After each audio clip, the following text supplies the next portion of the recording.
Para lo cual hoy día tenemos un invitado con el que ya en algún momento con el director estuvimos trabajando en la UTEM, ¿verdad? Hicimos un taller con él allá. Y además nos va a acompañar el profesor Aquiles Gallardo, que es director de compra y contratación del Ministerio, que es quien va a hacer gran parte del curso que partimos el próximo viernes. Pero hoy día vamos a trabajar con don Jorge Matar. Él es el director del Instituto Latinoamericano y Caribeño de Planificación Económica y Social del ILPES. Es funcionario de Naciones Unidas desde el año 1984. Trabajó en CEPAL en México y ahora tengo entendido desde el año 2010 está trabajando en Chile. Así que, don Jorge Matar. Muchísimas gracias.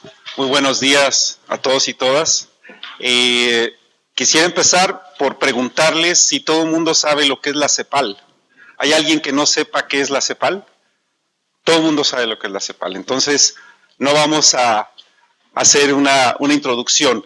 Lo que sí les quiero decir es que el ILPES es un instituto que se fundó dentro de la CEPAL en el año 62. Tiene más de 50 años trabajando en la región y nuestra principal misión es colaborar con los gobiernos en el desarrollo de capacidades de sus cuadros, de sus técnicos, de sus funcionarios, en los gobiernos nacionales, subnacionales, especialmente en dos ámbitos del propio ILPES, pero también como difusor del pensamiento de las propuestas de la CEPAL. Los ámbitos propios del ILPES son ámbitos transversales en el quehacer de lo público, la planificación y la gestión pública. Cuando uno habla de desarrollo social, económico, medio ambiente, energía, etcétera, siempre hay un quehacer en la gestión pública y siempre hay un quehacer en la planificación. Esos son los dos temas que trabajamos como propios del ILPES, pero como les digo, también nuestra labor es llevar a la región y en realidad a quienes quieran escuchar los mensajes que tiene la CEPAL para los países en sus programas, proyectos, agendas, políticas de desarrollo. Entonces, uno de los ámbitos que hemos venido trabajando últimamente en la CEPAL y en el ILPES es el de el pensamiento de futuro, la prospectiva, la planificación de largo plazo. Esto mucho en virtud de que nosotros creemos que hoy en la región hay un ambiente propicio para colocar este tema en las agendas de los gobiernos, en las políticas. En la región hemos estado acostumbrados durante décadas, siglos quizás, a un pensamiento cortoplacista, a que los gobiernos se fijen objetivos, metas, políticas que tienen una duración equivalente al periodo de gobierno.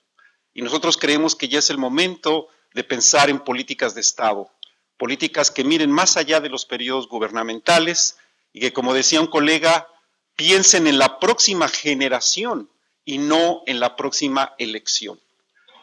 Y esto está muy vinculado con la agenda que tiene la CEPAL para la región, que yo hablaré un poco de ella y que se puede resumir en la propuesta de cambio estructural para el desarrollo sostenible con igualdad. Y cuando hablamos de cambio estructural, hablamos necesariamente del mediano y del largo plazo. Cuando hablamos de una propuesta de desarrollo sostenible, también. ¿Y qué decir de la igualdad? La igualdad es algo que se logrará en el largo plazo. No es algo que se logre en un periodo de gobierno, pero desde ahora hay que trabajar en ello. Entonces, en esta presentación que vamos a compartir con ustedes, primero voy a hacer un recorrido sobre lo que en este mundo del futuro o de los expertos que estudian el futuro se ha denominado las megatendencias globales. Vamos a caracterizar algunas de ellas sin entrar en demasiado detalle, porque yo les traje y les voy a dejar con la subdirectora unos materiales que tenemos publicados, pero todo esto está disponible en la página web de la CEPAL para que ustedes lo consulten. Entonces, recientemente publicamos un trabajo de Sergio Vitar, en donde él analiza justamente estas megatendencias globales, y eso nos da lugar a reflexionar, a pensar sobre esto qué tiene que ver con América Latina. Nosotros estamos siendo parte de este devenir, cómo nos impacta, qué podemos hacer. Eso es lo que trataremos de explorar en el segundo punto para llevar a la conclusión de la importancia de pensamiento de futuro y de hacer prospectiva. En la tercera parte voy a hablar un poco de la propuesta de la CEPAL y de cómo esta propuesta puede beneficiarse, puede potenciarse con el instrumento de la prospectiva y de la planificación de largo plazo. Y para terminar, voy a compartir los resultados de un ejercicio que nosotros hicimos en la CEPAL, en donde la pregunta básica era, ¿cuáles son las perspectivas a mediano plazo del cierre de brechas del desarrollo? Si alguno de ustedes ha leído algún documento reciente de la CEPAL, sabrá que nosotros hemos identificado una serie de brechas, todas relacionadas con la igualdad, que en nuestra opinión están impidiendo un desarrollo sostenible hacia el largo plazo. Y esas brechas de la igualdad están referidas no solo a lo que normalmente se mide cuando hablamos de desigualdad o de igualdad, que es en el ingreso, sino también desigualdad en el territorio, desigualdad en una serie de aspectos de la vida muy cotidianos, como el acceso a la educación, a la salud, desigualdad de género, etnia. Entonces, nosotros en ese trabajo hicimos una consulta para ver cómo un grupo de expertos veía la probabilidad o las posibilidades de la disminución de cierre de brechas hacia el mediano o largo plazo. Les voy a pedir que en cualquier momento, si tienen alguna duda específica sobre lo que yo estoy diciendo, me interrumpan. De todas formas, tendremos después un espacio para preguntas, pero si hay una duda concreta, me interrumpan. Yo hablaré, espero, no más de 30 minutos. Les pido si me hacen favor de avisarme cuando falten 5 minutos para que tengamos tiempo para discutir. Esto, les decía, son lo que muchos expertos han identificado como las grandes tendencias que están hoy transformando al mundo. Y ya es un lugar común decir que esto está acelerándose cada vez más, mucho en función de la irrupción de lo que se denominan las tecnologías disruptivas. Pero también hay una presión importante sobre los recursos naturales. Esto los voy a listar y ahorita voy a dar algunos ejemplos. La demografía, cómo se están alterando los patrones demográficos en todo el mundo, qué implicaciones tiene esto.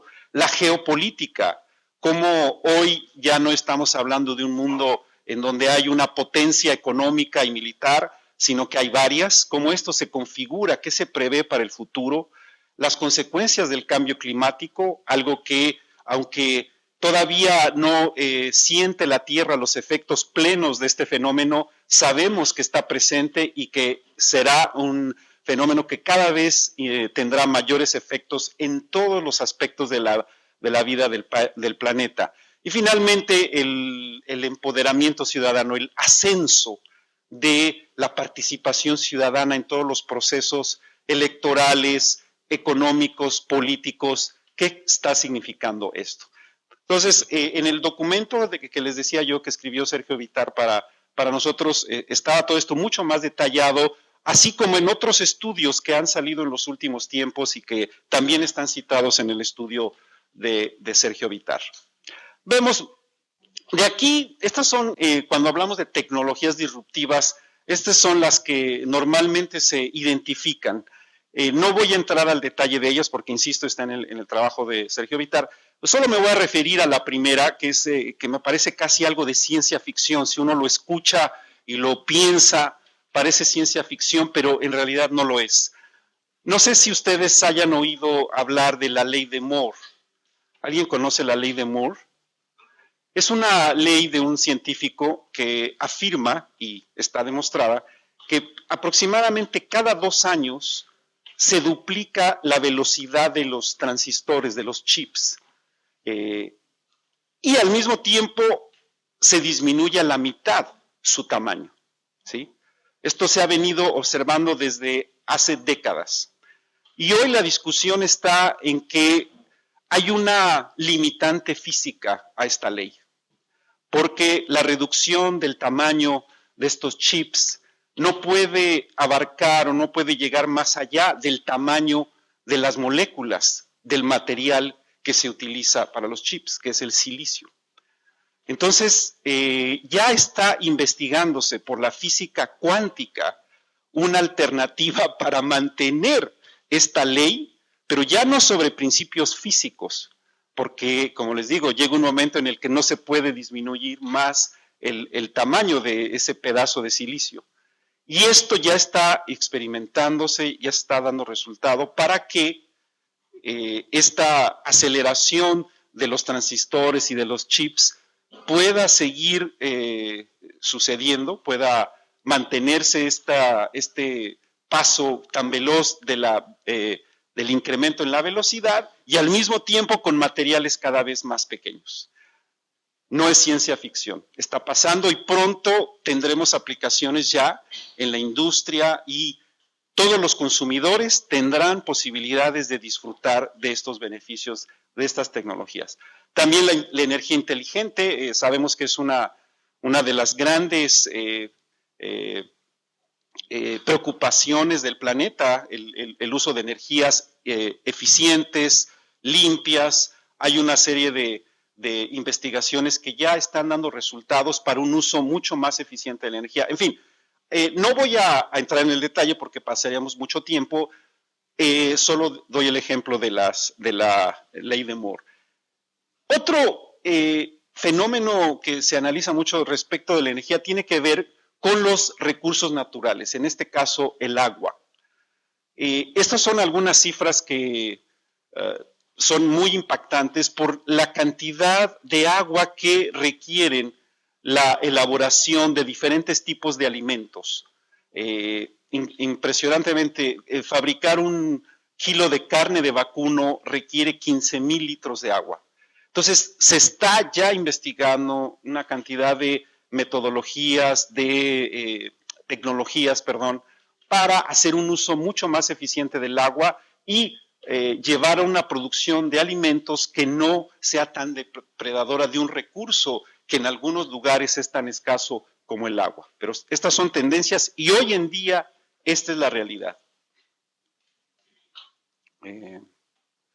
¿Y ahora qué pasó? Ahí está.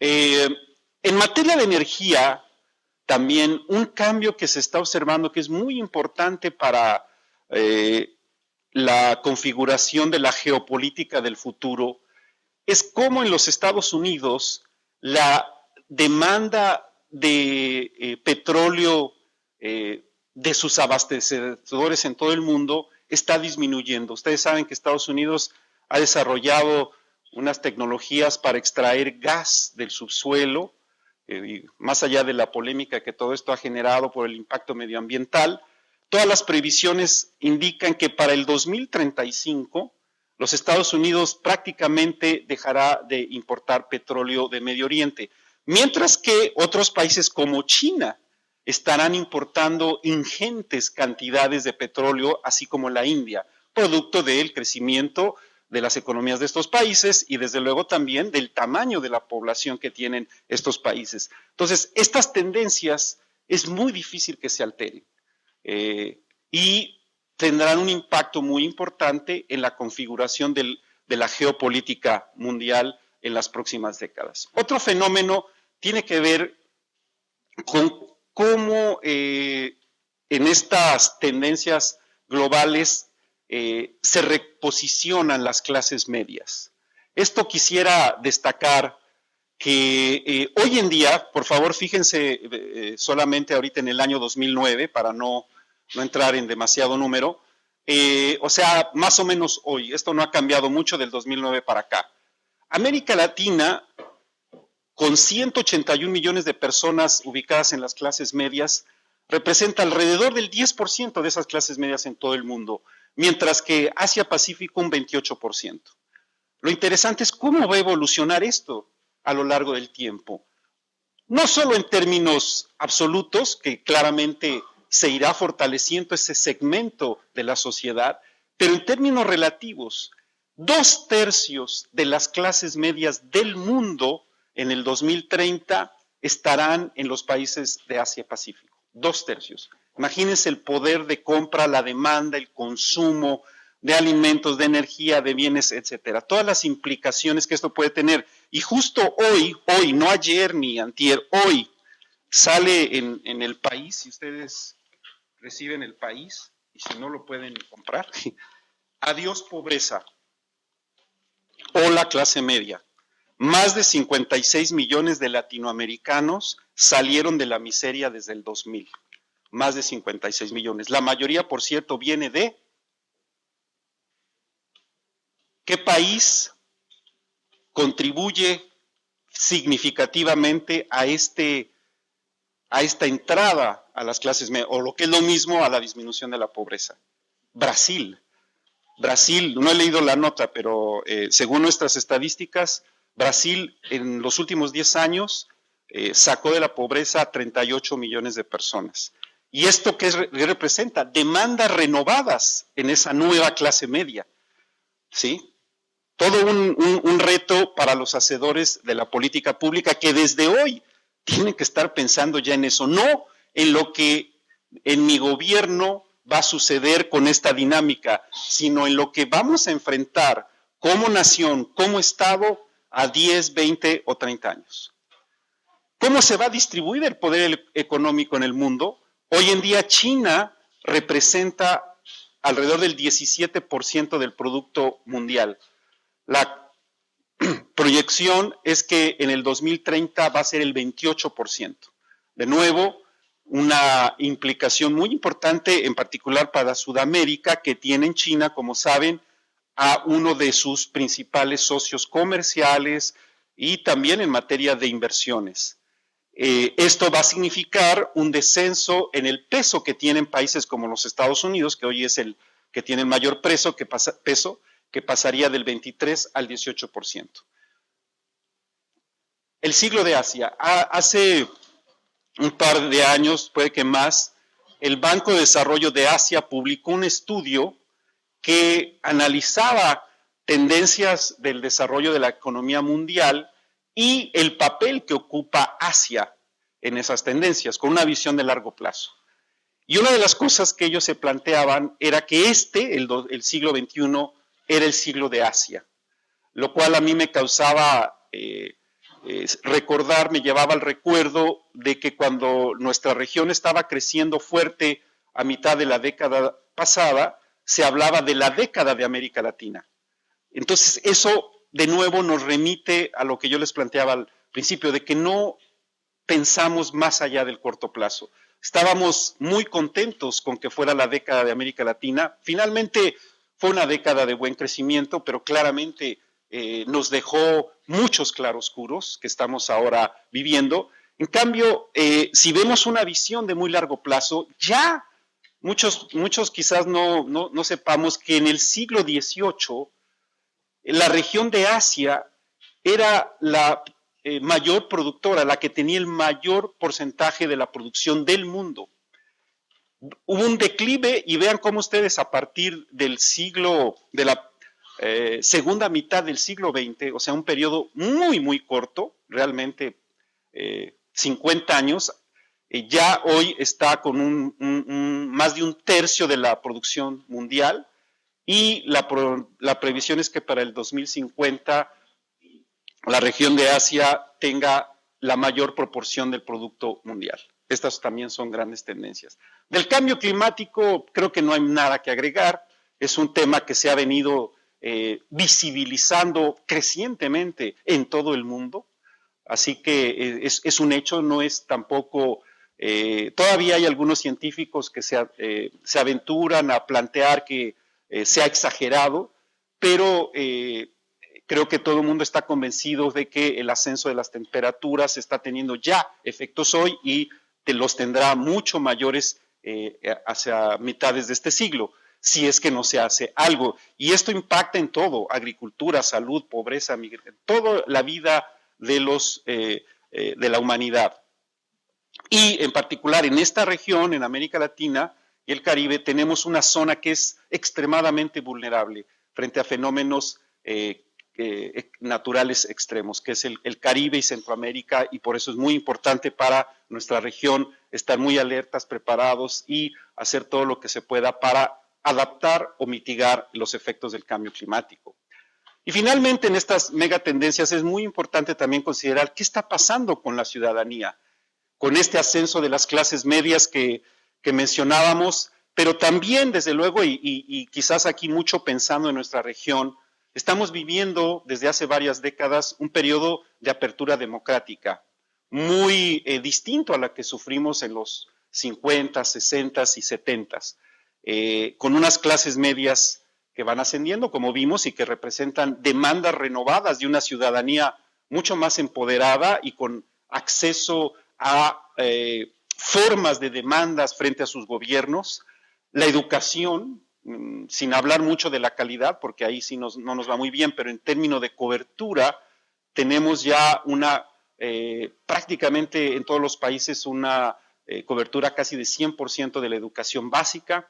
El empoderamiento de la mujer es muy importante con su irrupción, su entrada en el mercado de trabajo, y aunque todavía hay muchas desigualdades en materia de, por ejemplo, el salario que se les paga a las mujeres frente a los hombres a igual tipo de trabajo, hay desigualdad, pero ya cada vez vemos más mujeres en posiciones de liderazgo y de decisión en los gobiernos. Y bueno, qué mejor muestra que en Chile tienen una presidenta mujer. Pero bueno, eso no es todo, obviamente, ¿no? La difusión y el aprovechamiento de las TIC también es otro elemento que ha permitido a esta sociedad empoderarse cada vez más. Sabemos que por los medios sociales la movilización ciudadana se potencia enormemente. Todavía en América Latina quizás no hemos visto fenómenos como en los Estados Unidos o en Italia, que han dado la vuelta o han sido determinantes en procesos electorales, por ejemplo. Y todo esto tiene mucho que ver con lo que nosotros en la CEPAL hemos denominado la necesidad o la redefinición de esta ecuación entre Estado, mercado y sociedad. Una ecuación que nos parece que hasta hoy no funciona de la mejor manera para caminar esta senda de desarrollo con igualdad.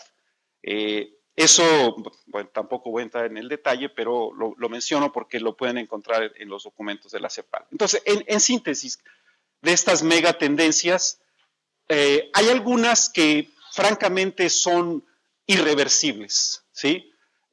Con una alta probabilidad de cumplimiento, sobre todo las que tienen que ver con la demografía, los cambios en el perfil demográfico, el envejecimiento de la población, la cada vez menor cantidad de niños en porcentaje respecto a la población total, todas las implicaciones que tiene esto sobre, por ejemplo, la economía del cuidado, quién se hace cargo de la cantidad de adultos mayores, que en el caso de Chile no es tan grave la situación porque la cobertura de pensiones es mucho mayor que en el promedio de América Latina, pero hay países en los cuales la gran mayoría de los adultos mayores no tienen una pensión, no tienen acceso a la seguridad social. Ese es un problema muy importante de considerar.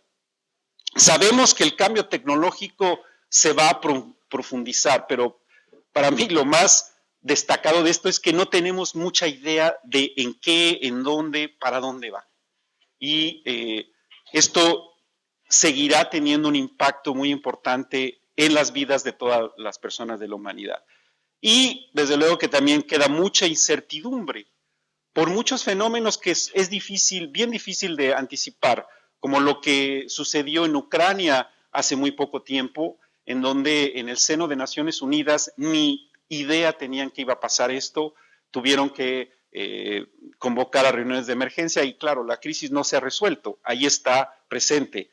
Un poquito más atrás, la crisis de las hipotecas que surgió en Estados Unidos también, fue algo que nadie tenía previsto, o si alguien lo tenía, no hubo ninguna medida de para paliar el fenómeno y todavía estamos sufriendo los efectos de esa crisis. Quizás en América Latina fuimos capaces de sortearla mejor porque América Latina no está tan conectada a los circuitos financieros internacionales. Pero veamos lo que ha pasado en Europa, por ejemplo, en donde países apenas 15 años después van a recuperar el nivel de Producto Interno Bruto por habitante que tenían en el 2008. 15 años después, imagínense nada más. Los fenómenos naturales también nos traen un impacto muy importante y es bien difícil preverlos, la tecnología, etcétera. Y todo esto configura un cuadro que, en mi opinión, tiene que ser tomado muy en cuenta por la política pública, pasando de esta preocupación del corto plazo a una preocupación y ocupación por los fenómenos en el mediano y largo plazos. ¿Qué pasa entonces en América Latina? ¿Cómo leemos esto que está sucediendo? Si es que lo leemos, porque en algunos casos ni enterados estamos. En primer lugar, ustedes saben lo que es un nini, ¿no? No sé si se utiliza esa expresión en Chile entre los jóvenes. Un nini. Exacto. Pues en América Latina y el Caribe, en materia de pensamiento de futuro, somos ni figuramos como un actor que estemos incidiendo en nuestro propio futuro, ni como una región estratégica para los actores mundiales que están construyendo ese futuro, ni tampoco les preocupa mucho a estos actores qué pasa con nuestro desarrollo, ni tampoco como una posible restricción de lo que está haciendo la configuración de estas tendencias mundiales, ¿sí? O sea, somos bastante marginales.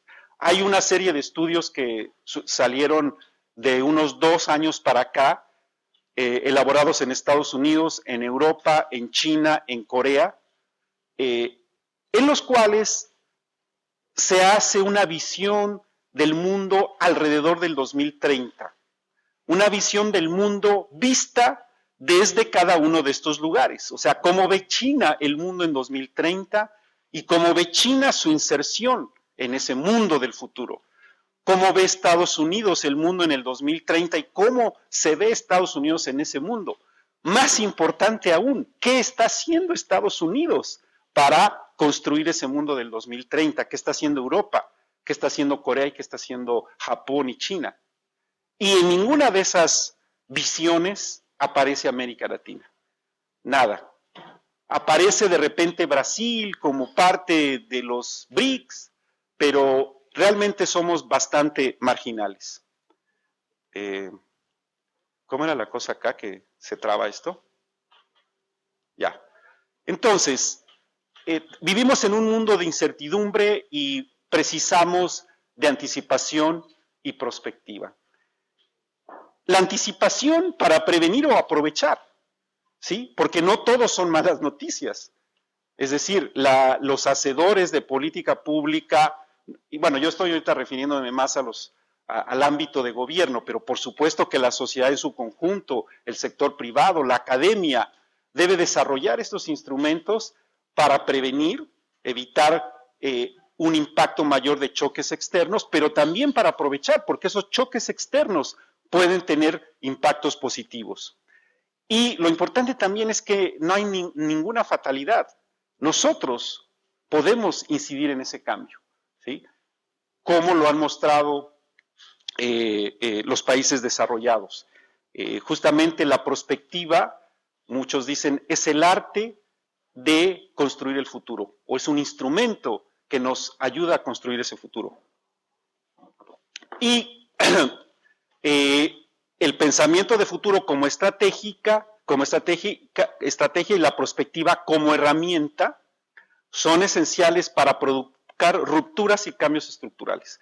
Porque si el estado de cosas se mantiene como está, no va a pasar nada. Hay que provocar esas rupturas, como también afirman los prospectivistas, y nosotros desde la CEPAL sostenemos que los cambios estructurales que se requieren en materia de el sector productivo, las políticas públicas, la productividad, la competitividad, tienen que planearse, tienen que provenir de una acción concertada, porque de otra forma no van a pasar automáticamente. El mercado no las va a generar. Entonces, todo esto nos sirve para mejorar, para gobernar mejor en el mundo que viene, ¿sí? De extremada incertidumbre, grandes cambios, y contar con escenarios globales de largo plazo es muy importante para avisorar desafíos, riesgos y oportunidades. Y si nosotros queremos explorar posibles futuros de nuestra región, necesitamos de una visión global. No lo podemos hacer aisladamente de lo que está sucediendo en el resto del mundo. Tenemos que conocer cuáles son estas megatendencias para entonces ver cómo nos insertamos en ellas, en algunos casos explorar la posibilidad de modificarlas, al menos para nuestro continente, y de esa manera construir ese futuro que todos queremos, como dice el título de una publicación que ustedes deben conocer. El futuro que todos queremos, de la cumbre de Río +20, ¿sí? El cambio se acelera, tenemos que mirar a largo plazo. Esto es un recuerdo solamente de lo que muchos llaman América Latina entrampado en esta trampa del ingreso medio. Y de nuevo, esta es una visión de largo plazo de, en este caso, el producto por habitante en una muestra de países que nos sirve para tener idea de si estamos o no en esa trampa del ingreso medio. Vean, a principios de los 70 y hasta mediados de los 80, Brasil, Corea y Sudáfrica más o menos traían un nivel similar de producto por habitante. Y a partir de ahí hay un despegue espectacular de Corea. Corea sale de esa trampa del ingreso medio, pero Brasil y Sudáfrica quedan más o menos entrampados. En el último periodo, uno podría decir, aquí va Brasil, ojalá y esto siga para acá. Digo, Brasil como muestra de América Latina, ¿verdad? No es que toda América Latina sea igual. De hecho, hoy en día, a lo mejor si ponemos aquí a Chile, tendríamos una visión mucho más optimista. Chile hoy es el día que tiene el PIB per cápita más alto de América Latina. Entonces, este es parte del problema, pero también cómo se distribuye ese Producto Interno de cada país. ¿Cuáles son las ventajas que uno puede plantear en América Latina respecto de este escenario global? Muy rápidamente. Yo creo que en esto, díganme ustedes si les parece, si me quedo corto, si soy muy optimista o si me faltan algunas. Tenemos progreso democrático, económico y social. Es una zona de paz, a pesar de que no digo que sea totalmente segura, pero no estamos con conflictos bélicos como los que hay en otros lugares, y hay un muy bajo riesgo de conflictos armados entre los estados. Tenemos una ubicación geográfica estratégica, con salida al Pacífico, y unas relaciones con Asia que se están expandiendo, y como vimos, Asia es la región más dinámica del mundo. Tenemos población en aumento todavía, en promedio, y un bono demográfico que todavía se aprovecha en algunos países, no en todos, pero ojo con el envejecimiento. Una cultura común que favorece la cohesión y la integración, la expansión de las capas medias, y es una región que tiene una riqueza abundantísima en recursos naturales, agua, tierras, costas para la agricultura y para la acuicultura, energía de fósiles y renovables, minerales. Es una región muy biodiversa y muy aprovechable para el desarrollo. Hay que hacerlo de manera inteligente, pero tenemos desafíos. Así, este es como los claroscuros, o el otro lado de la moneda, si quieren. Democracias que se debilitan en algunos países, que enfrentan violencia extrema, una diversificación del crimen organizado, inseguridad ciudadana, estados frágiles, ¿no? Adolecemos todavía de desigualdad, pobreza, discriminación, baja productividad, eficiencia, innovación, escasez de ahorro y baja calidad de la educación. Nos hace falta invertir más en ciencia y tecnología. Gracias. Insuficiente integración en el mercado latinoamericano, hay ese potencial, y un precario grado de preparación frente a fenómenos naturales extremos. Entonces, así como tenemos grandes oportunidades, pues también tremendos desafíos.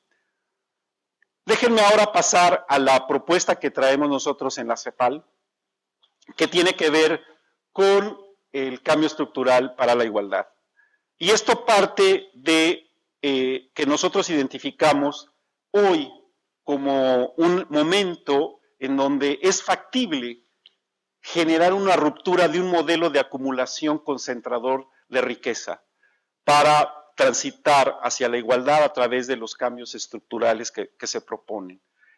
Y con la idea de enfrentar deudas en materia de distribución del ingreso, de heterogeneidad productiva, baja inversión y escaso ahorro, segmentación en el mercado de trabajo y de la protección social, discriminación racial, étnica y de género, y también disparidades regionales. Todos esos son asuntos de largo plazo que no se van a enfrentar o no se van a resolver en un periodo de gobierno, se pueden empezar a enfrentar, pero que van a tardar mucho tiempo en materializarse.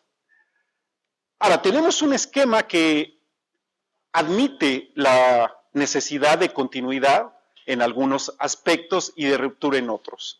Nosotros vemos la importancia de mantener esa continuidad en el fortalecimiento de las democracias, el mantener una relativamente baja inflación y los equilibrios macroeconómicos, la reducción de la pobreza y la orientación del gasto público hacia las políticas sociales. Pero creemos que hay que generar rupturas para el cambio estructural que genere aumentos en la productividad y generación de empleos de calidad, en una articulación de políticas macroindustriales, sociales y ambientales que nos hagan pasar de un esquema que tenemos de ventajas comparativas estáticas a uno de ventajas dinámicas, es decir, de una visión de gobierno que es de corto plazo a una visión de Estado o del pensamiento de corto plazo a la construcción del futuro. Esto es la declaración más sintética de lo que nosotros entendemos por el cambio estructural nosotros planteamos que el destino al que pretendemos llegar es la igualdad, el camino es el cambio estructural y el vehículo son las políticas. Y creemos que un instrumento fundamental para transitar por este camino es justamente la planificación y el pensamiento de largo plazo.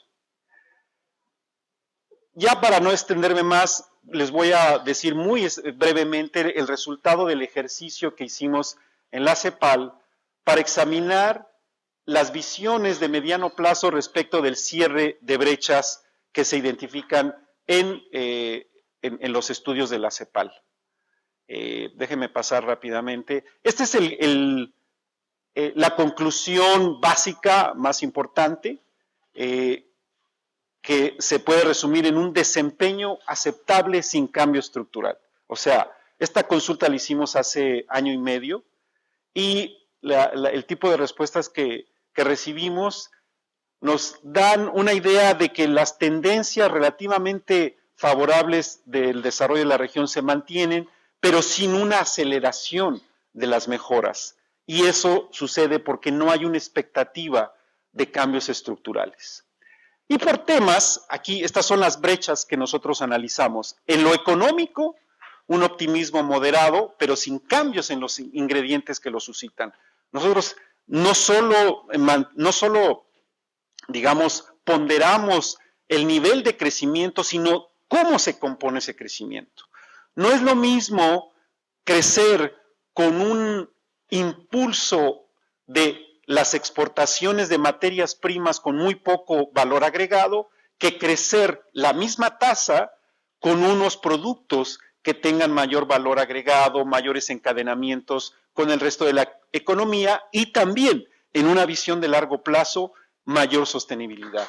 Hoy la economía de Chile está sufriendo porque la demanda mundial por materias primas, por cobre, que es un producto fundamental en la canasta exportadora de Chile, se está ralentizando.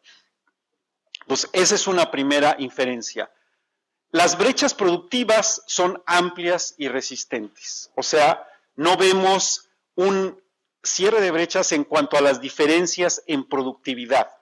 Nosotros hemos estudiado y hemos documentado que, por un lado, la productividad con la que operamos en América Latina está muy lejos de los líderes mundiales, pero incluso al interior de los países hay mucha heterogeneidad entre tamaños de empresa, entre sectores. Esas brechas no se cierran. Ni la interna, que es la que me refiero ahora, ni la externa, que es la que tenemos frente a los líderes mundiales. Las brechas territoriales. Somos la región más desigual del mundo y eso se manifiesta en el territorio. Se ven en ascenso. No vemos una disminución de esas brechas, de lugares que se mantienen muy marginados del desarrollo, pero sí vemos un esfuerzo muy importante de las políticas públicas que intentan mitigarlas. No hay una efectividad importante. Los resultados sociales siguen mejorando con una leve disminución en la desigualdad de ingresos y continuidad en las políticas, pero aparentemente esto ha llegado a una meseta. América Latina, y como lo dice acá el encabezado del periódico El País, ha logrado sacar de la pobreza a millones de personas, pero cada vez son menos las que salen de la pobreza. Y hoy en día todavía tenemos 180 millones, alrededor de 180 millones de personas pobres y creo que son 20 millones en situación de pobreza extrema. Eso se ha de alguna manera llegado a una meseta, lo mismo la disminución de la desigualdad.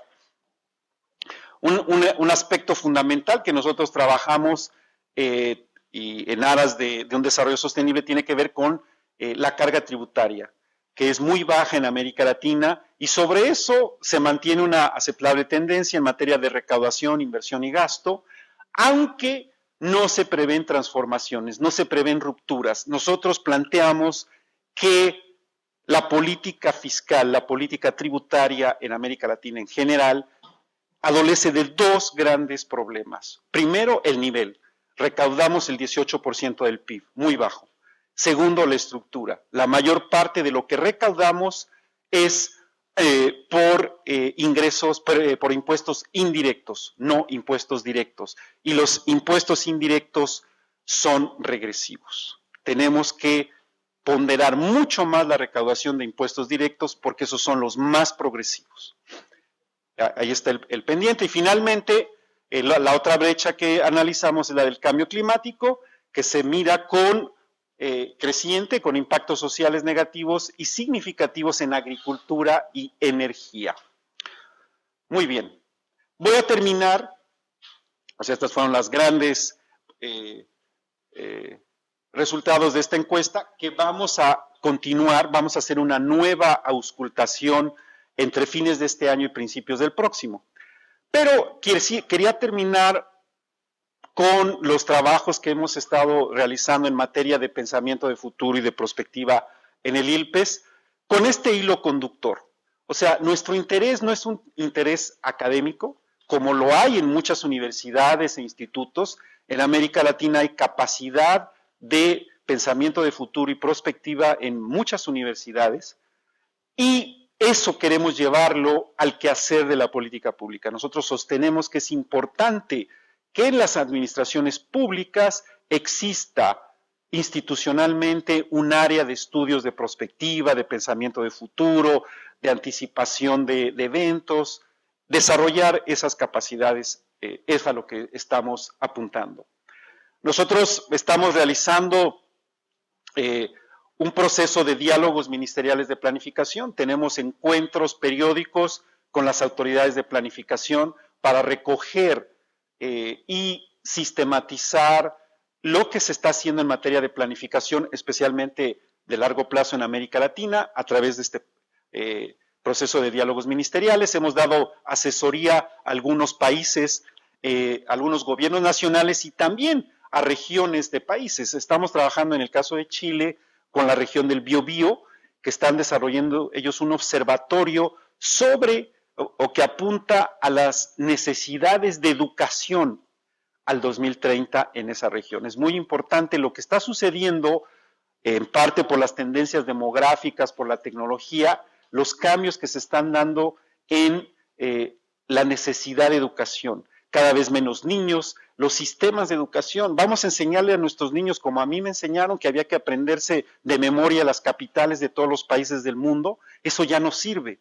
Todo eso lo van a tener los niños tocando una tecla. No es necesario ejercitar tanto la memoria y desarrollar mucho más un pensamiento analítico, crítico. Hemos desarrollado varios cursos en materia de prospectiva. Como ven, esto es muy reciente. también talleres de enfoques prospectivos, y tenemos ahora en septiembre un seminario sobre visiones de futuro, el mundo y América Latina. Por favor, anoten la fecha, todos están invitados, 24 y 25 de septiembre. Es la primera vez en América Latina en donde se van a reunir 10 expertos en prospectiva de Estados Unidos, Europa, China y Corea, para presentar sus visiones del mundo en diferentes ámbitos, globales, educación, ciencia, ciudades. No hablamos de las ciudades, que es otro gran tema de futuro. Y vamos a tener a un grupo de autoridades de la región reaccionando a esas visiones del mundo. Pues creo que va a ser un evento muy interesante. Hemos sacado publicaciones, aquí las tienen, trabajamos en difusión y redes, y con nuestros, ¿cómo se dice? No, constituency, con nuestras contrapartes en los gobiernos, estamos trabajando en la construcción de una visión de futuro de América Latina, una visión que sea producto latinoamericano y en donde nosotros seamos capaces de plantear un escenario deseado de nuestra región más integrada, cooperadora y más desarrollada. Termino, creo que ya esto era lo último, si no me equivoco. Bueno, no, estas son como 3 declaraciones para terminar, pero lo que quería enfatizar es que si ustedes van a ese sitio web, van a encontrar un botón que los lleva al subsitio de la conferencia que les acabo de hablar del 24 y 25 de octubre. Ahí Daniel les va a repartir unos folletos que tenemos para que sepan un poco más qué es el ILPES. Y con ese botón ustedes van a tener acceso a el programa de la conferencia, una nota conceptual para que ustedes sepan por qué estamos organizando esta conferencia. Van a encontrar los perfiles de los expositores y van a encontrar bibliografía también de los expositores, y esta bibliografía que nosotros hemos producido, la pueden bajar y que aquí le dejo a la subdirectora para su conocimiento. Son algunas publicaciones. Este es un folleto de publicaciones del. Entonces ahí lo dejaría. Muchas gracias y cualquier pregunta a su disposición.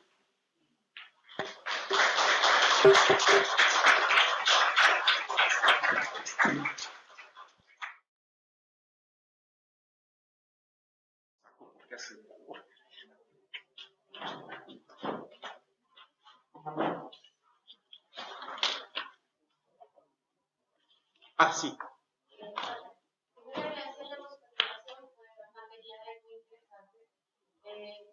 duda, la mirada que han presentado hoy en día, hay una muy orientada aplicación de políticas públicas por parte de los Estados para impulsar, digamos, para afrontar estos desafíos que han presentado. Sin embargo, mi pregunta ahora está para buscar cuál va a ser el rol de los organismos de cooperación e integración regional para generar una, digamos, instancia de planificación conjunta que permitan afrontar estos desafíos, si los ve como oportunidades de cooperación o más bien de cooperación que van a ir en contra y generar una visión de América Latina que sea más bien coordinada y unida. Muy bien, quizás si hay un par de preguntas más las juntamos. Sí. Disculpa, ¿tu nombre? Javiera. Javiera. ¿Y usted? Paula. Paula. Ajá.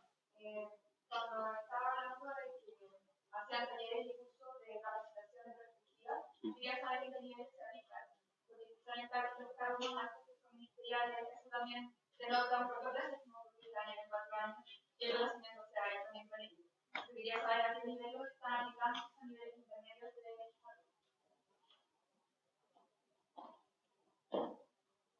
Bueno, si quieren, tomo las dos intervenciones. Muchas gracias. Tu pregunta es muy importante.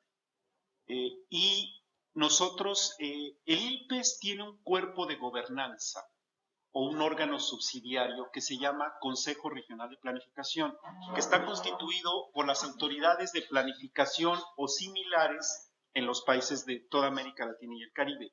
Con ellos acordamos nuestro trabajo, las orientaciones y en particular en este tema de la prospectiva hay un interés muy particular de llevar esta discusión a los organismos de la integración, tanto regional como subregional, es decir, CELAC, pero como el cuerpo quizás más amplio de integración, que además tiene un carácter político muy fuerte, pero también a los entes de integración subregional, como puede ser Mercosur, la Comunidad Andina, el SICA en Centroamérica, CARICOM en el Caribe.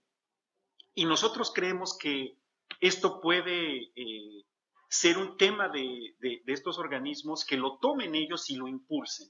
Para este seminario que les comenté, estamos invitando a entidades de integración, esperamos que los tengamos, porque justamente planteamos la idea de construir esta visión de largo plazo, que no es que Chile, Argentina, Brasil, Colombia hagan su propia visión de largo plazo y luego la sumemos. No, es un ejercicio de pensar América Latina en 2030. Y ese escenario no es la suma de Chile más Brasil más Argentina más Colombia más etcétera, sino es un concepto que hay que trabajar con ideas de integración, de cohesión, de cooperación. Me parece un poco parecido, otra época y otro lugar, a lo que se planteó Europa después de la guerra, ¿sí? Una región que es un todo, en donde tiene sus partes, que son los países. Entonces, cuando les hablo de ese ejercicio de visión 2030, es un ejercicio que nosotros, digamos, planteamos hacer, pero con el concurso de todos los países. Y muy destacada, desde luego, la componente de la integración en esta agenda, de los organismos de la integración. Además, para sumar, porque también hay, como saben, quizás no estemos en el mejor momento desde hace mucho tiempo en materia de integración latinoamericana. Y han surgido nuevas iniciativas que a veces parecen enfrentarse. Tenemos que buscar sinergias. ¿Por qué la Alianza del Pacífico es un sistema de integración que muy poco tiene que ver con el ALBA? No importa.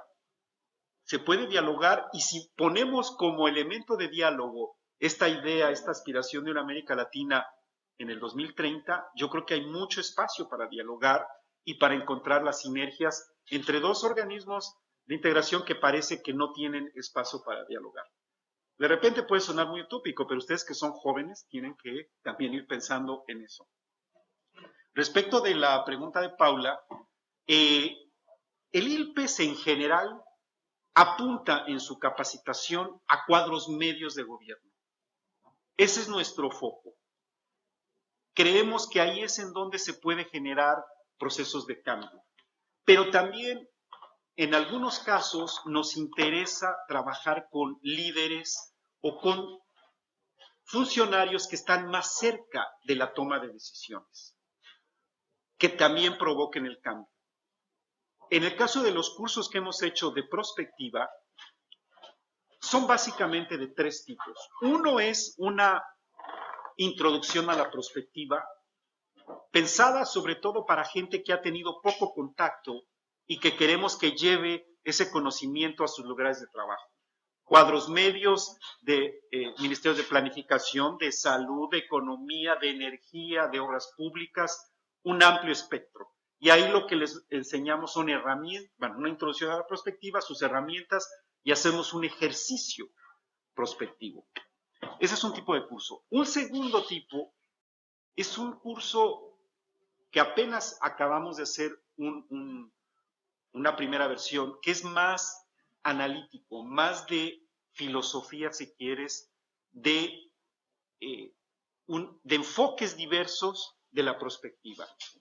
La prospectiva como un instrumento de promoción de los liderazgos, ¿sí? O sea, conocer, anticipar el futuro para los liderazgos. La prospectiva y su dificultad de manifestarse en la práctica, es decir, un análisis crítico de la prospectiva y su relación con la política pública, o sea, algo más analítico conceptual. Ese es el segundo tipo. Y el tercero son un par de cursos que hemos hecho en países concretos. en donde trabajamos con una unidad de funcionarios que están trabajando, desarrollando conocimiento, habilidades en prospectiva. Nos falta el cuarto, que va, en mi opinión, apuntando a trabajar con líderes, con personas que están más cerca de la toma de decisiones y en los que no necesitamos decirles hay 17 enfoques prospectivistas, las técnicas, las metodologías, no.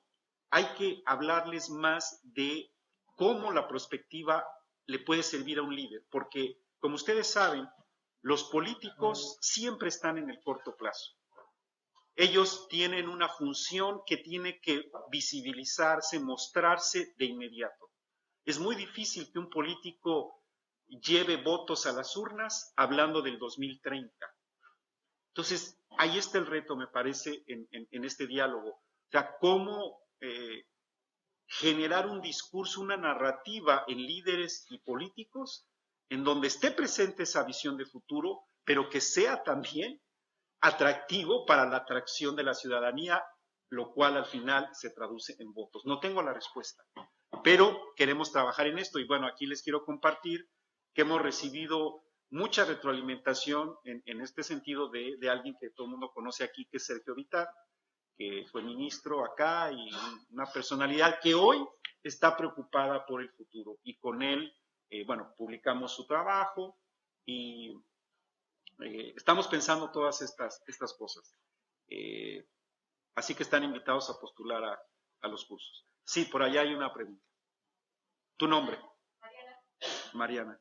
Quería hacerle una pregunta respecto al tema de las dinámicas migratorias en América Latina. América Latina tiene dinámicas migratorias muy profundas, muy importantes, en cuanto a una de las pruebas de migrantes que hay en el mundo, de migrantes que van a tener por Estados Unidos. Me preguntan a nivel perspectivo, ¿qué rol tiene la migración en cuanto a la discriminación? ¿Qué rol tiene?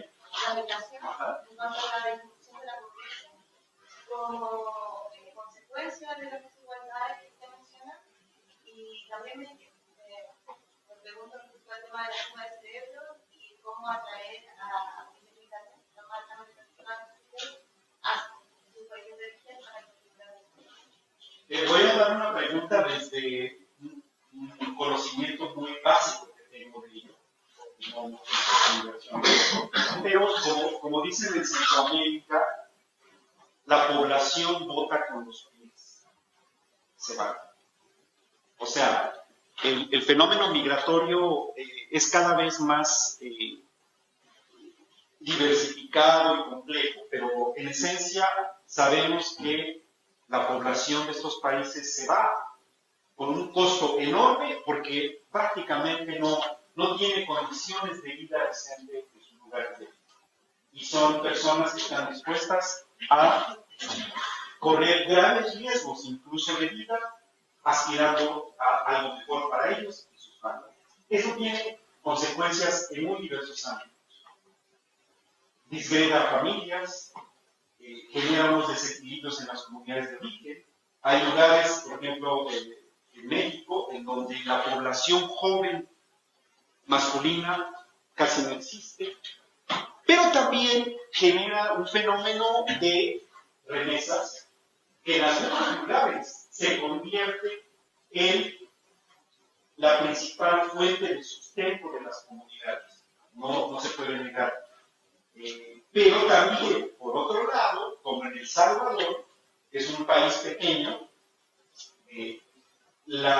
el impacto en la economía que tienen las remesas es tal que el gobierno hace más de 10 años decidió dolarizar la economía, porque no había forma de manejar el tipo de cambio. Por la ingente cantidad de remesas que ingresaban, siempre se estaba apreciando la moneda salvadoreña frente al dólar y eso les complicaba las exportaciones, decidieron dolarizar, ya no hay moneda nacional. Entonces, hay muchas consecuencias de la migración, pero ahora también tenemos el fenómeno de las migraciones internas dentro de los países también, que hay que estudiar. Entonces, no solo te puedo dar generalidades, es muy importante este fenómeno. Hoy, por ejemplo, estamos viendo el fenómeno inverso, cómo de Europa está llegando gente a América Latina. Bueno, yo conocí muchos casos de españoles que han venido a América Latina porque en España hay un fenómeno de desempleo de más del 25%. Entonces, sobre esto la CEPAL tiene mucho trabajo. No sé si conozcan el CELAR, el Centro de Administración de Demografía, y ahí seguramente te puedo recomendar a mis colegas para que tengan más detalle. Pero ahí me quedaría. ¿Sí? Hola, buenos días. Buenos días. ¿Tu nombre? Él quiere pasar a mi nombre, Sebastián. pasar de políticas de gobierno a políticas más de Estado. Sí. Bueno, acá en Chile, por lo menos, las políticas más de Estado realmente son las de relaciones exteriores, no así las de los ministerios, los intereses del gobierno. Pero yo tengo mis dudas si en definitiva lo que usted plantea es una mirada global. Usted dice que el destino es la igualdad.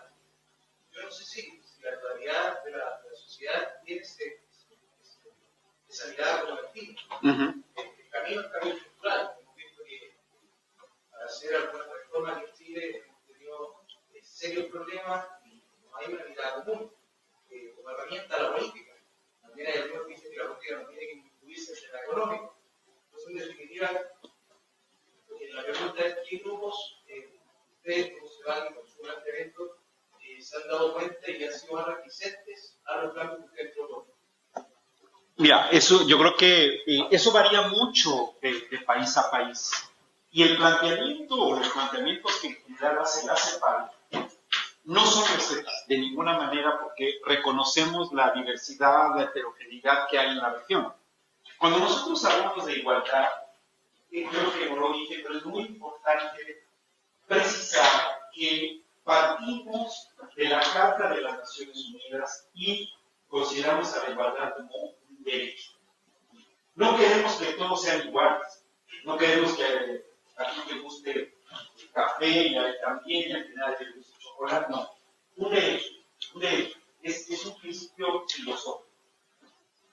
Y claro, también hablamos de equidad, pero hay que distinguir entre igualdad y equidad. Equidad normalmente se refiere a oportunidades. Nosotros queremos ver resultados. Queremos ver que la pobreza se erradica. Para que eso pase a ser una política de Estado, tiene que haber una acción. Esa forma filosófica de eso, ¿no? A ver, nosotros creemos que la gran mayoría de la población del país comparte la idea, por ejemplo, de erradicar la pobreza y de disminuir las desigualdades. Puede que nos equivoquemos, porque yo estoy seguro que hay grupos que derivan su bienestar de la desigualdad. Claro. Y por eso hoy vemos una discusión en este país respecto de una propuesta que hace el gobierno en materia de política fiscal, una reforma fiscal. Claro. No hay nada como que. Y en ese sentido, qué bueno que haya diversidad, porque esto es una democracia y la gente se tiene que expresar. Pero digamos, en el trabajo que hemos hecho en la CEPAL, que se discute, por cierto, cada 2 años la CEPAL presenta en el periodo de sesiones que organiza con los países una propuesta. Los últimos 3 periodos de sesiones, 2010, 12 y 14, la propuesta ha girado mucho en torno a esta idea de igualdad. Y también de los instrumentos. Cuando hablamos de cambios estructurales, hablamos de por ejemplo, en el sector manufacturero, una industria que sea capaz de revertir esas grandes diferencias en desempeño productivo que hay entre una empresa multinacional con acceso a financiamiento, un apoyo de sus casas matrices, frente a lo que puede ser una empresa pequeña. Y no estamos hablando ahí, por ejemplo, de que la productividad sea la misma. No, porque si hablamos de productividad del trabajo es una cosa, si hablamos de productividad del capital es otra, si hablamos de productividad total de las factores es otra. pero sí hablamos de que esa heterogeneidad productiva no sea de la magnitud que vemos ahora, que haya una tendencia a una convergencia en la productividad de los aparatos productivos. Cuando hablamos de etnias, sabemos que en muchos de quizás no sea tan acuciante el problema, pero hay países como Bolivia, Guatemala, Perú, ciertas zonas de México que tienen una población de origen indígena que está absolutamente marginada, sin acceso a educación, salud, etc. Eso también creo que es una visión compartida. Pero estoy consciente de que eso que queremos hacer para el 2030, tener una visión compartida, no va a ser nada fácil, porque hay que reconocer que América Latina hoy también es muy heterogénea y tiene visiones de desarrollo que no necesariamente van a converger. Pero hay que buscar entonces los puntos comunes, las sinergias y bueno, las discusiones. Parece que está muy bien todo esto que ustedes plantean. Sí. Ajá. Cristina.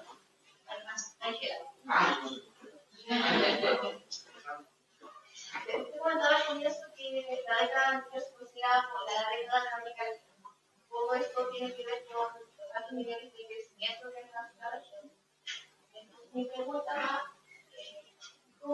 ¿qué tan desafiante va a ser que ahora la región esté acelerando para poder lograr precisamente una visión productiva, no solamente de los gobiernos de los estados, sino también de la sociedad, que también, bueno, como que estamos vivos en Bueno, esa es una pregunta fundamental la que haces. Y eso es lo que está planteando la Secretaría. La Secretaría Ejecutiva habla de América Latina en la inclusión. Tuvimos esta buena década de crecimiento gracias al viento de cola que traía las materias primas. Y hoy, de aquí a unos 4 o 5 años, enfrentamos un mundo que va a crecer mucho menos, un comercio que va a crecer mucho. Ese es justamente el reto. Entonces, ¿cuál debería ser la respuesta a esta? Una de ellas es buscar integrarnos más y mejor. América Latina como región es la que menos relaciones comerciales económicas tiene entre sí misma. Ahorita no hablo del porcentaje de comercio, solo de comercio, que tenemos entre nosotros mismos, pero es el más bajo comparado, por ejemplo, con Europa, con la región de Asia. Incluso México tiene mucho más comercio con Estados Unidos y Canadá que con América Latina. Entonces, ahí tenemos una posible salida a hacer frente a esta crisis. El reto es cómo mantener un crecimiento económico relativamente, no va a ser tan alto como en el pasado reciente, pero sí suficiente para que el impulso que tuvieron los programas de desarrollo social no se pierda. Para mí es uno de los grandes logros que tuvo la región en las últimas 2 décadas, instalar los programas de combate a la pobreza y generar programas sociales que ayudaron a sacar a toda la población que mencionábamos de la pobreza. Pero desde luego que el escenario ideal es que esos programas se redujeran a la misma expresión por las buenas razones, es decir, porque hay menos pobres, hay menos necesidades no atendidas por el crecimiento económico, por la distribución. Entonces, no tengo una respuesta. Sí, está muy presente en nuestro quehacer el mantener muy abierta la mirada y muy conscientes de que el impulso que dieron las condiciones de los mercados internacionales no va a estar presente ya que unos 4 o 5 años y que la región tiene que buscar mecanismos para sustituir ese impulso. Yo creo que uno de ellos es fortalecer los mecanismos de la integración, los mercados internos y estar mucho más alerta a oportunidades que surjan también en el entorno internacional para insertarse con nuevos productos. Una de las cosas que nosotros afirmamos es que este periodo de bonanza de los recursos naturales no sirvió para que América Latina profundizara en cambios estructurales, en políticas de desarrollo industrial que son tan necesarias. Hoy tenemos una propuesta, cuando yo planteé ahí cambio estructural, de poner atención en los sectores sectores dinámicos en el comercio internacional que generan más valor agregado, conocimiento. Eso se mantiene y eso ha sido una propuesta de CEPAL desde hace décadas. Aún en condiciones de lento crecimiento como ahora, en donde podríamos de repente poner la atención en manejar la coyuntura, no debemos de perder esa perspectiva. ¿Sí? Pero usted estaba... Sí, como le dije antes, tengo que retirarme. Quisiera, antes de hacerlo, agradecerle su presentación muy interesante. Me daba una perspectiva bastante, me entretengo mucho. Y que quería manifestarle mi complacencia por el giro que observo en la CEPAL desde la prescriptiva de los 60 hasta la prospectiva que estoy viendo ahora. Yo recuerdo, yo en los 60 era ingeniero, y no recuerdo un periodo de más pobreza en este país. En las políticas de industrialización forzada y en la CEPAL propendía, inducía, empujaba. De tal manera que el prospectar ahora un poquito con más libertad de acción, probablemente lo que señaló Graciano, es sano.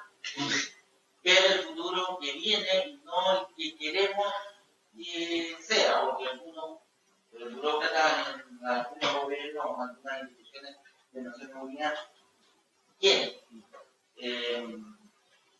No obstante eso, todavía creo que hay un poquito de ruido en la perspectiva con la prescriptiva que ha señalado que tenemos que marcar la institución y tenemos que ser cosas que como región debemos hacer. Y en realidad, si usted le pregunta a la gente de la Patagonia qué tan feliz estaría con un plan de industrialización, el que tendría que salir arrancando del salón de los hoteles. Si le preguntan a los argentinos, a nosotros, como a los uruguayos, si quisiéramos vivir como los coreanos, los japoneses, también iría bastante mal, yo creo. Pregúntenle a los que quieren industrializar. No, eso lo hacen bien. Ellos son transparentes, ellos tienen un laboratorio, pero el que se come el humo, que sea, por favor, tratenlo de hacer. Así que creo que en la visión hay que tener un vector prospectivo puro. Y en la planificación, tal vez la prescripción, la base de a la que se va el plan, tiene un sesgo institucional histórico. Y reitero mi agradecimiento por su presentación. Buenísimo. ¿Me repite su nombre?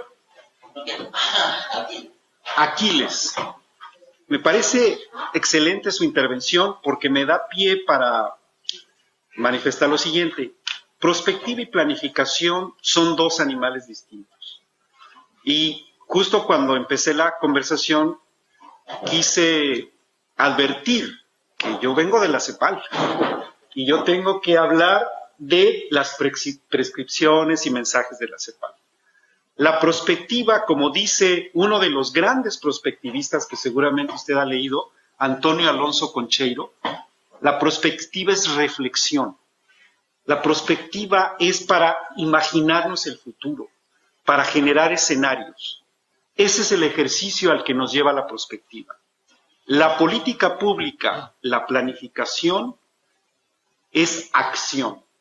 Es con lo cual nosotros, haciendo uso de esos escenarios que nos plantea la prospectiva, decimos, hay uno que a mí me gusta como individuo, como sociedad, como grupo, como lo que ustedes quieran, pero si yo quiero llegar a ese escenario, entonces utilizo los elementos, los instrumentos de la planificación y de la política pública. Entonces, su intervención es muy buena porque me permite hacer esta distinción de un instrumento de la perspectiva respecto de la que es más reflexión, es crítica, es análisis, abstracción, respecto de la acción que nos permite la planificación y la política pública. Y respecto de la política industrial o de la industrialización, yo creo que no hay un solo país en el mundo que hoy se ha desarrollado sin que lo haya hecho con una base industrial, ni Suiza. Entonces, por supuesto que en la estrategia de cada país hay ciertos énfasis en ciertos sectores, en ciertas áreas, una vocación agrícola, minera, en la cual hay que ver la mejor forma sostenible, verde, en la que se pueda desarrollar. Pero nosotros creemos que una industria fuerte en los países de América Latina es un requisito para aspirar a niveles de desarrollo como los que hoy tiene Suiza, que están en la posmodernidad. Y como decía un autor coreano que les recomiendo mucho que lean, perdón, se llama Ha-Jun Chang, tiene un libro que se llama Empujando la escalera. No sé si lo ha leído, es buenísimo. Entonces, él plantea cómo ¿te acuerdas del título? Sí, empujando la escalera y luego tiene un subtítulo. Entonces, la figura es porque él dice, hay una escalera del desarrollo o una escalera hacia el desarrollo por la cual han subido el Reino Unido, países de Europa, Estados Unidos, Japón, y hoy esa escalera la están subiendo otros países. Corea está prácticamente ya como un país desarrollado y por allá vienen América Latina y otros países. Y allá arriba, Estados Unidos, Europa patean la escalera porque no quieren compartir ese privilegio. Y claro, esta es la figura muy gráfica, pero él tiene en su libro una serie de elementos en donde dice todo lo que el mundo desarrollado le dice al mundo en desarrollo que no haga, lo hizo para industrializarse. Entonces, y eso lo escuchamos en la tendencia dominante, por supuesto, ¿no? En los documentos del Fondo Monetario, del Banco Mundial o incluso del BID. Entonces, nosotros vamos un poco a contracorriente de la tendencia dominante, creemos que conocemos la historia de desarrollo de la región y en esa medida nos atrevemos a dar nuestra opinión, que claro, puede ser desde luego muy debatible y muy cuestionable. Pero bueno, allá estaba una pregunta. Fernando. La pregunta se vincula también porque hace unos días vino la secretaria de Ajá. relacionándose también con el tema de la tecnología de la igualdad. Sí, señor. Y yo hace un año recuerdo que la CEPAL también hablaba de cohesión social. Entonces, yo divagaré y tuve que revisar algunos documentos. Y ahora, claro, esta propuesta de la tecnología de la igualdad, no sé cómo se vincula con este concepto de cohesión social y relacionándolo con la presentación de usted, cómo la cohesión social es un desafío o si quizá esto lo dejaron de lado en la CEPAL y pasaron a otra etapa que es decantarse totalmente por buscar la igualdad y la cohesión social. Entonces, no sé si es una discusión conceptual o si usted lo ve también en la táctica. ¿Cómo se vinculan ambas posiciones o ambos conceptos? ¿Tú estuviste en la presentación de la señora Bárcena? ¿El otro día? Sí, hubieras preguntado.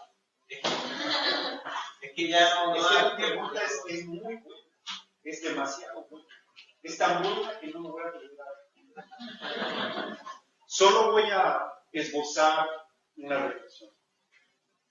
La CEPAL tiene una tradición de pensamiento que en lo esencial se mantiene a lo largo de sus más de 60 años, pero que cada secretario o secretaria asume y le da ciertos énfasis a ciertos temas. Yo te diría que efectivamente en el mandato previo a la señora Bárcena, el secretario anterior, tuvo a la cohesión social como uno de los temas fuertes de su agenda. Y cuando llegó Alicia Bárcena, tomó a la igualdad como el gran tema que ella ha trabajado con el resto de la clase. No son contradictorios, pero sí es verdad que hay una diferencia importante en cuestión social e igualdad. Y voy a tratar de repetir lo que Alicia Bárcena ha dicho en alguna ocasión. O sea, para hablar de cohesión social o de cohesión en general, primero hay que tener igualdad. No podemos hablar de cohesión social si no ponemos prioritariamente antes a la igualdad. Un poco pensando en que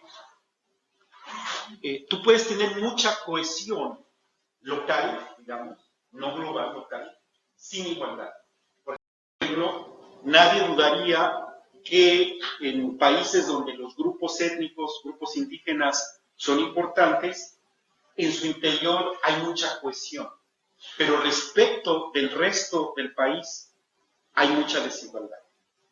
Entonces, es un esbozo de respuesta, no lo tomen como la respuesta definitiva, pero me has preguntado a Alicia y ella seguramente te había dado mucho más detalle, pero desde luego que para nosotros, en la agenda que tenemos hoy, no es que uno se olvide totalmente de otra cosa, son énfasis, así como el también me parece tener la habilidad de leer lo que está pasando en la región.